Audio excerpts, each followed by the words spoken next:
Bac-Asie 2021, l'urée et la synthèse de l'acide barbiturique. L'urée est un solide blanc, soluble dans l'eau, qui se forme dans le foie par dégradation des acides aminés. L'urée est filtrée par les reins et éliminée de l'organisme par l'urine. L'urée peut servir à la synthèse de l'acide barbiturique nécessaire à l'élaboration des médicaments barbituriques. La partie 1 est consacrée à l'étude de cette synthèse. Par ailleurs, la connaissance du taux d'urée présente dans l'urine est une donnée importante pour suivre l'évolution de certaines pathologies. Dans la partie 2, les caractéristiques cinétiques d'une étape clé du dosage de l'urée sont étudiées. Les deux parties sont indépendantes. Synthèse de l'acide barbiturique à partir de l'urée. L'acide barbiturique, et plus généralement les barbituriques, constituent un groupe de médicaments qui agit sur le système nerveux. De nos jours, l'acide barbiturique est synthétisé à partir d'urée et de malonate de diéthyle. La synthèse de l'acide barbiturique est modélisée par la réaction d'équation suivante. Une mole d'urée réagit avec une mole de malonate de diéthyle pour donner une mole d'acide barbiturique et 2 moles d'éthanol. Voici quelques données à 25 degrés Celsius.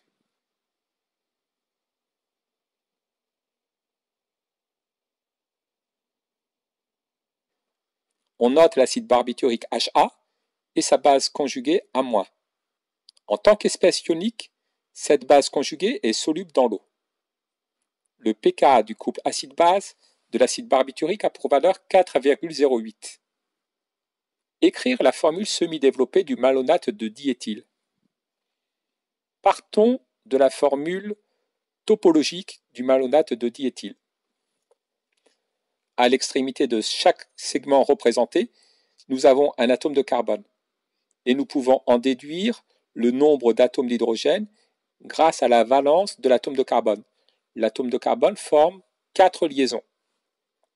Donc sur le premier atome de carbone, comme il y a déjà une liaison de représentée, il y a 3 atomes d'hydrogène.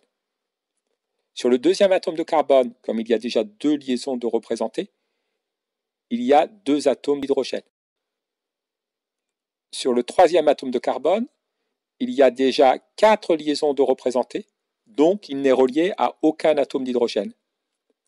Sur le cinquième atome de carbone, comme il y a déjà 2 liaisons représentées, il est relié à 2 atomes d'hydrogène. Le raisonnement est identique pour les atomes de carbone situés à droite. Voici donc en bleu la formule semi-développée du malonate de diéthyle. Sur la formule précédente, entourez les groupes caractéristiques du malonate de diéthyle et citez la famille fonctionnelle correspondante. Nous reconnaissons 2 groupes esters qui correspondent à la famille des esters dans le malonate de diéthyle. L'acide barbiturique peut être synthétisé à partir de l'urée en milieu fortement basique, selon le protocole suivant. Dans un ballon très sec, dissoudre à chaud 1,5 g d'urée, c'est-à-dire 0,025 mol, et 0,5 g de sodium dans 10 ml d'éthanol. Puis, ajouter 6,5 ml de malonate de diéthyle. Réaliser un chauffage à reflux du mélange. Après chauffage et refroidissement, ajouter 10 ml d'acide chlorhydrique concentré. Laisser refroidir en plongeant le ballon dans un cristallisoir contenant de l'eau à 5 degrés Celsius. Des cristaux blancs, légèrement jaunâtres, d'acide barbiturique apparaissent lentement. Réaliser une filtration sous vide, puis rincer les cristaux avec de l'eau glacée. Réaliser une purification par recristallisation. Pour cela, récupérer les cristaux dans un Erlenmeyer, les dissoudre dans un minimum d'eau distillée bouillante et laisser refroidir lentement, d'abord à l'air, puis dans un bain aux glaces. Filtrer à nouveau, rincer à l'eau glacée, sécher les cristaux et les mettre à l'étuve sur un verre de montre taré. Peser les cristaux secs. Après la mise en œuvre de ce protocole, la masse de produit recristallisé sec obtenue vaut M indice B égale à 2,6 g. Indiquez les deux intérêts du chauffage à reflux dans cette synthèse. Le chauffage à reflux évite la perte du mélange réactionnel par évaporation. Le chauffage de reflux permet aussi d'augmenter la température et donc d'accélérer la synthèse. Justifier l'apparition de cristaux d'acide barbiturique lors de l'étape C. D'après les données, l'acide barbiturique est très soluble à chaud dans l'eau distillée et beaucoup moins à froid. Donc, lorsque la température diminue, l'acide barbiturique se solidifie puisque sa solubilité diminue. C'est bien l'acide barbiturique qui cristallise puisque l'urée est très soluble à chaud et à froid dans l'eau distillée. Le malonate de diéthyle est très soluble à chaud et à froid dans l'eau distillée. La solubilité de l'acide barbiturique diminue lorsque la température diminue. Montrer que l'urée est le réactif limitant de la synthèse. La quantité d'urée utilisée est de 0,025 mol. Ceci est donné par l'énoncé. Calculons la quantité de malonate de diéthyle. La quantité initiale de malonate de diéthyle s'obtient en divisant la masse de malonate de diéthyle par sa masse molaire. La masse de malonate de diéthyle s'obtient en multipliant la masse volumique du malonate de diéthyle par le volume de malonate de diéthyle. La masse volumique du malonate de diéthyle est de 1,05 g par cm3. Le volume de malonate de diéthyle est de 6,5 ml, c'est-à-dire 6,5 cm3. La masse molaire du malonate de diéthyle est de 160 g par mol. Nous obtenons une quantité de malonate de diéthyle de 0,043 mol. Donc les quantités initiales de réactifs sont 0,025 mol d'urée et 0,043 mol de malonate de diéthyle. D'après l'équation de la réaction, 1 mol d'urée réagit avec 1 mol de malonate de diéthyle. Ici, la quantité initiale d'urée est inférieure à la quantité initiale de malonate de diéthyle. On en déduit donc que l'urée constitue le réactif limitant. Déterminer la masse théorique, MBTH, d'acide barbiturique que l'on pourrait obtenir si la synthèse était totale. D'après l'équation, 1 mol d'urée réagit avec 1 mol de malonate de diéthyle pour donner 1 mol d'acide barbiturique et 2 mol d'éthanol. Si la synthèse était totale, la quantité d'acide barbiturique serait égale à la quantité de réactifs limitants consommés. Donc, la quantité d'acide barbiturique serait égale à la quantité initiale d'urée. La masse d'acide barbiturique théorique est donc égale à la quantité d'acide barbiturique multipliée par sa masse molaire. Cela revient à multiplier la quantité initiale d'urée par la masse molaire de l'acide barbiturique. La quantité initiale d'urée est de 0,025 mol. La masse molaire de l'acide barbiturique est de 128 g par mol. Si la synthèse était totale, on obtiendrait 3,2 g d'acide barbiturique. Exprimer puis calculer le rendement état de cette synthèse. Proposer des explications pour rendre compte du fait que le rendement est inférieur à 100%. Proposer une stratégie pour l'augmenter. Le rendement état de la synthèse est égal à la masse d'acide barbiturique obtenue expérimentalement divisé par la masse d'acide barbiturique que l'on pourrait obtenir théoriquement si la transformation avait été totale. 2,6 sur 3,2, cela nous donne un rendement de 81%. Le rendement est inférieur à 100% car la réaction n'est peut-être pas totale. Il y a eu des pertes de produits, notamment lors du rinçage et de la filtration. Pour augmenter le rendement, on peut éliminer l'un des produits formés au cours de la réaction. Ici, on pourrait éliminer au cours de la réaction l'éthanol qui se forme afin que le rendement augmente, afin de déplacer l'équilibre vers la droite. Contrôle de la pureté en acide barbiturique du produit recristallisé. Afin de déterminer le degré de pureté du produit obtenu, on prépare une solution de volume 100 ml de solution d'acide barbiturique par dissolution de 1 g de produit recristallisé obtenu à l'aide de la synthèse précédente.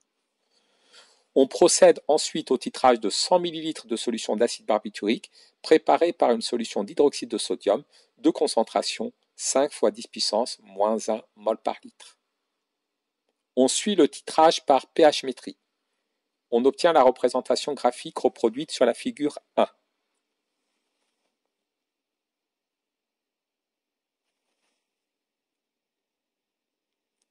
En utilisant la notation HA pour l'acide barbiturique en solution aqueuse et les résultats expérimentaux, écrire l'équation de la réaction support du titrage.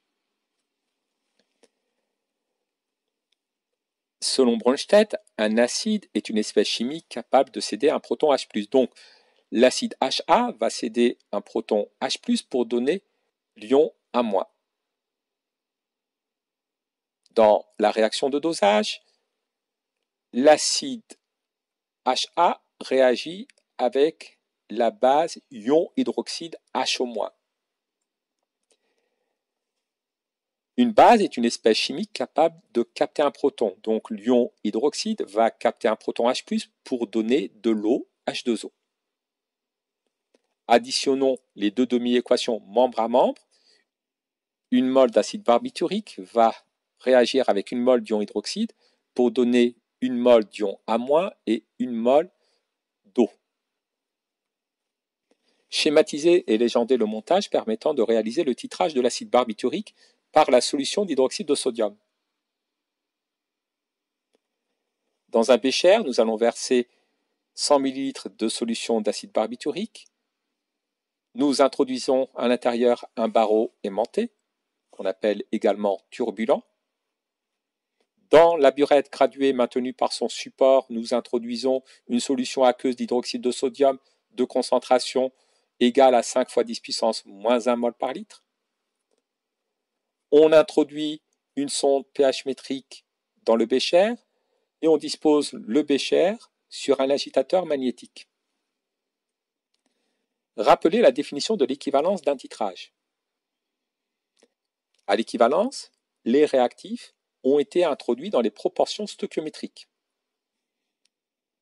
À partir des résultats du titrage, déterminer la masse en acide barbiturique présente dans 1 g de solide recristallisé. Utilisons la courbe dérivée du pH en fonction du volume pour déterminer le volume de base versé à l'équivalence. Le volume de base versé à l'équivalence s'obtient en lisant l'abscisse de l'extrémum de cette courbe dérivée. L'abscisse de l'extrémum de la courbe dérivée vaut 15,6 ml.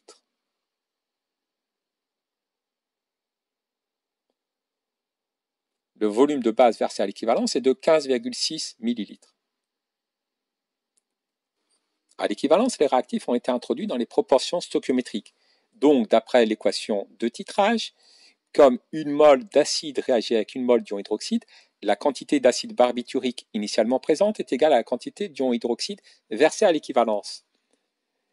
La quantité d'ion hydroxyde versée à l'équivalence s'obtient en multipliant la concentration de la solution d'hydroxyde de sodium par le volume de base versé à l'équivalence. Le volume de base versé à l'équivalence est de 15,6 ml, c'est-à-dire 15,6 × 10 puissance moins 3 litres. La concentration de la solution d'hydroxyde de sodium est égale à 5 × 10 puissance moins 1 mol par litre.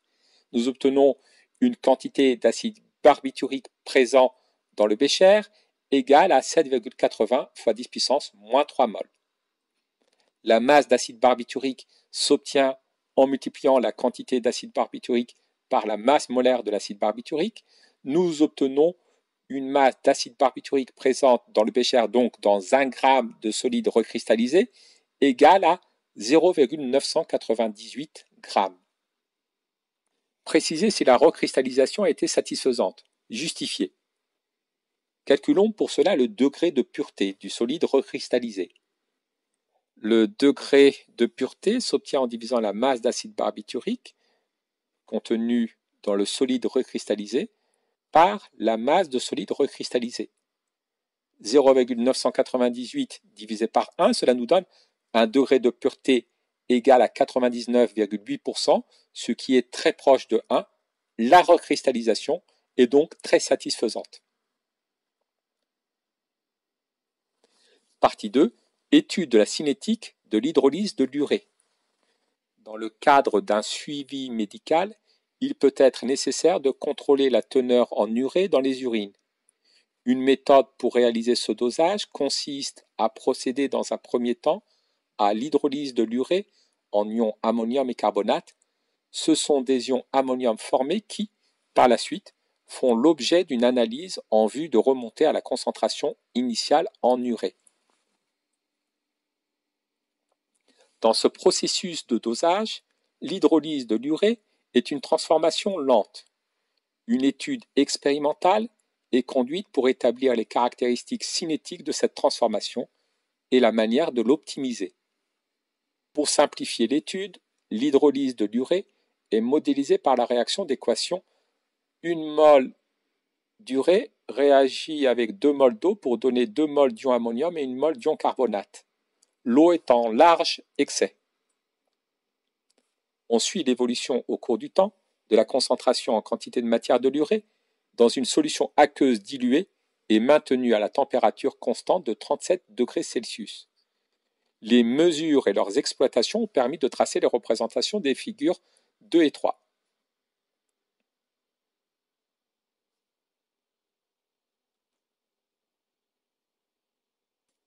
D'après les résultats expérimentaux, indiquer si l'hydrolyse de l'urée est une transformation totale ou non. Justifier. Reprenons la figure 2. La concentration en urée est nulle dans l'état final. La transformation est donc totale. Indiquer de même si cette transformation est rapide ou lente. L'état final n'est atteint qu'au bout de 2500 jours. La transformation est donc lente. Déterminer la concentration initiale en urée et estimer la valeur du temps de demi-réaction T1,5. Expliquer la démarche. D'après la figure numéro 2, la concentration initiale en urée est de 0,100 mol par litre. Le temps de demi-réaction est le temps au bout duquel la moitié du réactif limitant est consommé. Donc la concentration en urée au bout du temps de demi-réaction est égale à la moitié de la concentration initiale, c'est-à-dire 0,100 divisé par 2, à savoir 0,050 mol par litre. Reportons cette valeur sur la figure 2 et lisons l'abscisse correspondante. La concentration de 0,050 mol par litre est atteinte pour un temps de demi-réaction égal à 300 jours. Discuter la possibilité de mettre en œuvre le dosage de l'urée décrit en introduction de la partie 2 compte tenu des caractéristiques d'évolution temporelle de l'hydrolyse de l'urée. Un titrage doit être rapide et total. Ici, l'hydrolyse n'étant pas rapide, le titrage ne le sera pas non plus. Il n'est donc pas possible de mettre en œuvre le dosage de l'urée par la méthode indiquée sans intervention d'un catalyseur. Pour affiner la caractérisation de la cinétique de cette transformation, on cherche à identifier sa loi de vitesse. Définir la vitesse volumique de disparition de l'urée en fonction de la concentration en urée. La vitesse volumique de disparition de l'urée est égale à l'opposé de la dérivée de la concentration en urée par rapport au temps. Montrer que les résultats expérimentaux sont compatibles avec une loi de vitesse d'ordre 1 pour l'évolution de la vitesse volumique de disparition de l'urée, justifiée.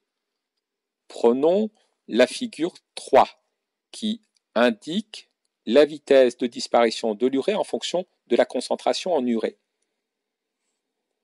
La courbe représentant la vitesse de disparition de l'urée est une droite passant par l'origine. Cela signifie que la vitesse de disparition de l'urée est proportionnelle à la concentration en urée. L'évolution de la vitesse volumique de disparition de l'urée est donc compatible avec une loi de vitesse d'ordre 1. On note K, la constante de vitesse de cette loi. Déterminer la valeur de K. Utilisons la figure numéro 3 et déterminons le coefficient directeur de la droite. La droite passe par l'origine. Choisissons le point d'ordonnée 0,00025 mol par litre et par jour. L'abscisse correspondante est de 0,110 mol par litre. Donc la constante de vitesse K est égale à 0,00025 divisé par 0,110. La constante de vitesse K est égale à 2,27 fois 10 puissance moins 3 jours moins 1. L'hydrolyse peut être réalisée en présence d'une enzyme, l'uréase. Les résultats de 2 expériences d'hydrolyse de l'urée sont regroupés dans le tableau suivant. Pour une même température, l'expérience sans l'enzyme uréase a une constante de vitesse égale à 2,2 fois 10 puissance moins 3 jours moins 1, alors qu'en présence d'uréase, la constante de vitesse vaut 8 fois 10 puissance 9 jours moins 1. Lorsque l'évolution temporelle de la concentration suit une loi cinétique d'ordre 1, T1,5 et K sont reliés par la relation T1,5 est égal à log de 2 sur K. Sachant que l'on récupère la totalité de l'uréase à la fin de l'hydrolyse, indiquez son rôle lors de cette hydrolyse. D'après les expériences, lorsqu'on utilise l'enzyme uréase, la constante de vitesse est beaucoup plus grande que lorsqu'on ne l'utilise pas. Comme le temps de demi-réaction est inversement proportionnel à la constante de vitesse, le temps de demi-réaction diminue lorsqu'on utilise l'uréase. La vitesse de réaction augmente. De plus, l'uréase n'apparaît pas dans le bilan de la réaction. L'uréase joue le rôle de catalyseur. En effet, un catalyseur est une espèce chimique capable d'augmenter la vitesse de réaction sans intervenir dans le bilan de la réaction. Comparez les échelles de temps relatives à l'hydrolyse de l'urée avec et sans uréase. Conclure quant à l'optimisation recherchée pour l'hydrolyse de l'urée. Le temps de demi-réaction sans uréase est égal à logarithme népérien de 2 divisé par la constante de vitesse K sans uréase. Le temps de demi-réaction avec uréase est égal à logarithme népérien de 2 divisé par la constante de vitesse K avec uréase. Faisons le rapport de ces deux temps de demi-réaction. Le temps de demi-réaction sans uréase sur le temps de demi-réaction avec uréase est égal à la constante de vitesse avec uréase sur la constante de vitesse sans uréase. Cela nous donne 8 fois 10 puissance 9 sur 2,2 fois 10 puissance moins 3, c'est-à-dire un rapport de 3,6 fois 10 puissance 12. Le temps de demi-réaction avec uréase est 4 fois 10 puissance 12 fois plus faible que le temps de demi-réaction sans uréase. La transformation est donc rapide lorsqu'on utilise l'uréase et on peut alors doser l'urée par la méthode indiquée par l'énoncé.